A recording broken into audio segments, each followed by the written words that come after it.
এরপর মন খারাপ করে অনেকক্ষণ বসে থাকলাম। এরপর গার্লস স্কুল ছুটির সময় হলো, মেয়ে স্কুলের সামনে গেলাম। অনেক মেয়েকে দেখলাম, একটাকে পছন্দ হলো। ওর সামনে গিয়ে বললাম, আপনার নাম কি? বললো প্রিয়া। বললাম, প্রিয়া আই লাভ ইউ। ও জান বলে একটা চিৎকার দিল। বললাম, ভাই মাত্র প্রপোজ করছে, এখনই রাজি হয়ে গেছে? পরে দেখি না, ওর বয়ফ্রেন্ডকে রাখছে পিছন থেকে। ওর বয়ফ্রেন্ড আসে ভাই আমার এমন মাইট দিচ্ছে, আমার নিজের জানই বেরোয় যেতে নিছিল। এরপর আবার পার্কে গেলাম, অনেকক্ষণ বসে থাকছে, আমার খুব মন খারাপ লাগতেছে। ভাবলাম কি করা যায়। এরপর ফোন বের করে হাসো দেখা শুরু করলাম। এরপর মনটা একটু ভালো লাগতেছে, আমি হাসতেছি। আমার হাসি থেকে দূর থেকে একটা আমি আমার দিকে হাসতে হাসতে আসতেছি। আমি ফোন রেখে দাঁত বের করে ওর দিকে তাকে হাসতেছি। ও কাছে আসলো, বললো, আমি চাই আপনি খুব শীঘ্রই একদিন আমার সাথে একান্তে দেখা করেন। আমি বললাম, কেন, আপনি কি সিঙ্গেল? বলে যে না, আমি ডেন্টিস্ট। এটা নতুন কিছু না, এই দাঁত নিয়ে ভাই আমি অনেক প্যারায় আছি। আমার জীবনে প্রথম প্রেম, দীর্ঘ 10 দিনের প্রেম, আমার ব্রেকআপ হয়ে গেছে। কিভাবে জানেন?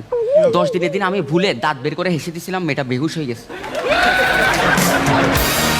আমার মনে হয় কি জানেন, আমি এক প্লেট বিরিয়ানি আর আমার দাঁত হচ্ছে এলাচি।